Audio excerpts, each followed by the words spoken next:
Ya udah, mulai.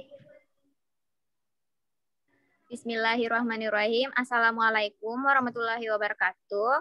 Perkenalkan, kami dari kelompok 16 dengan tema materi yaitu penyucian jiwa. Nah, yaitu Tazkiyatun Nafs dengan beranggotakan Galang Putra Cahyono NIM 156, kemudian Muhammad Rezaldi NIM 257, dan saya sendiri Fani Rizky Darmawan 267. Nah, pengertian dari penyucian jiwa yaitu tazkiyatun nafs itu Al-Ghazali menjelaskan bahwa tazkiyatun nafs merupakan usaha mensucikan diri dari sifat memuji diri sendiri. Nah, dasar dari pemikiran tazkiyatun nafs itu berasal dari keyakinan para sufi bahwa jiwa manusia pada fitrahnya adalah suci.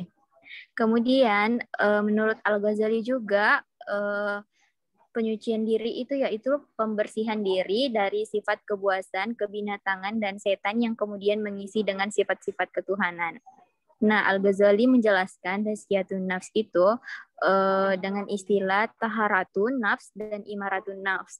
Taharatun nafs yaitu penjernihan diri dari akhlak tercela, dan imaratun nafs dalam arti kemakmuran jiwa dengan akhlak terpuji. Nah, terdapat firman Allah Subhanahu wa taala dalam surah Asy-Syams yang artinya sesungguhnya beruntunglah orang yang mensucikan jiwa itu, dan sesungguhnya merugilah orang-orang yang mengotorinya. Berdasarkan firman tersebut, Allah dapat dipahami bahwa membersihkan jiwa merupakan hal yang penting, hal yang perlu dalam kehidupan kita, dikarenakan seseorang jika jiwanya suci akan memperoleh perilaku yang suci juga, sebab jiwalah yang memiliki suatu perilaku itu baik atau buruk. Kemudian berdasarkan dari pendapat situ, kita juga dapat memahami tazkiyatun nafs itu adalah pembersihan diri dari sifat-sifat tercela yang terdapat dalam diri manusia. Kemudian diisi dengan sifat-sifat terpuji, sehingga manusia yang sudah menempuh proses tersebut dapat terbebas dari segala hawa nafsu. Next. Kemudian ada tahapan yang harus dicapai dalam penyucian jiwa. Yang pertama itu tahahur. Tahahur adalah tahahur itu maknanya mengangkat serta mensucikan jiwa dari berbagai macam penyakit. Nah, penyakit itu contohnya seperti hati adalah kufur, nifak, kefasikan, kemusyrikan, riya, dan kedengkian. Yang kedua ada tahakuk. Tahakuk itu menempatkan segala sesuatu yang sebaiknya berada di dalam jiwa. Contohnya taubat secara terus-menerus, tawakal, zuhud, sidik kepada Allah, ikhlas, ubudiyah, serta tauhid. Nah, yang ketiga ada tahaluk. Tahaluk itu maknanya berakhlak dengan nama-nama Allah Subhanahu wa taala yang mulia, serta meneladani Rasulullah Shallallahu alaihi wasallam, sebagaimana sebagian nama-nama Allah yang mulia juga dapat dijadikan sebagai tolak ukur tabiat manusia. Misalnya keikhlasan hati, sopan santun, kasih sayang, sabar, syukur, serta adil. Next.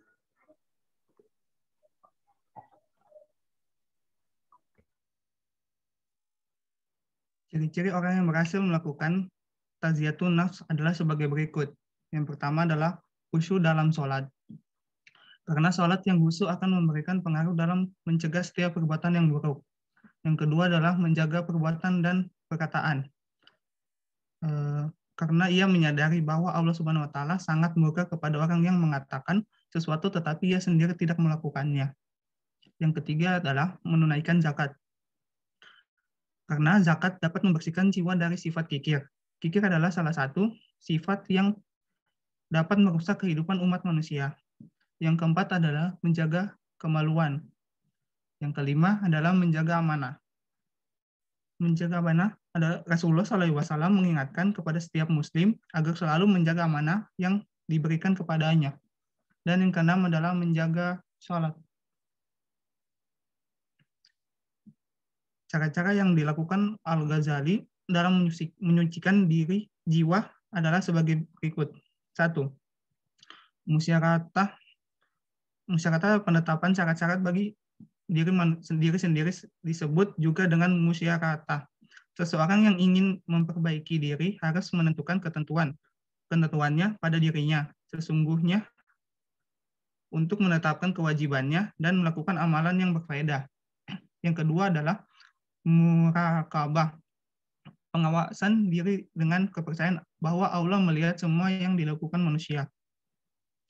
Yang ketiga adalah muhasabah, introspeksi diri, yaitu memperhitungkan untung rugi dalam melakukan amal terhadap diri sendiri. Yang keempat adalah muwakabah, memberikan sanksi terhadap diri sendiri secara positif.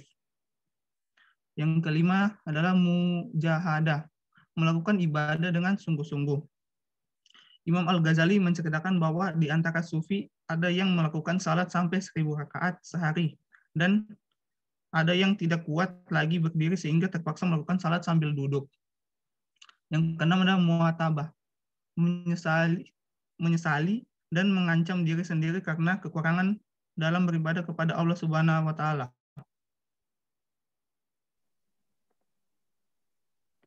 Langkah-langkah penyucian jiwa menurut Imam Al-Ghazali. Tahiyatun nas sendiri berarti mensucikan diri. Proses yang dilalui untuk mencapai tahiyatun nas adalah takhaliyat al-nas, yaitu pembersihan jiwa dari perbuatan dan sifat-sifat yang mengedepankan hawa nafsu yang membawa pada dosa. Proses selanjutnya yaitu tahliyal al-nas. Tahliyal al-nas diartikan sebagai pengisian jiwa dengan sifat dan perbuatan terpuji sesudah mengosongkannya dari sifat dan perbuatan yang tercela. Yang ketiga yaitu tajaliyat. Tajaliyat merupakan proses akhir dalam tahiyatul nafs, yaitu apabila jiwa telah terkosong dan dari akhlak tercela, maka dapat diisi dengan akhlak-akhlak yang terpuji. Sekian presentasi dari kelompok 16. Ada kurang lebihnya kami mohon maaf. Wassalamualaikum warahmatullahi wabarakatuh. Waalaikumsalam warahmatullahi wabarakatuh.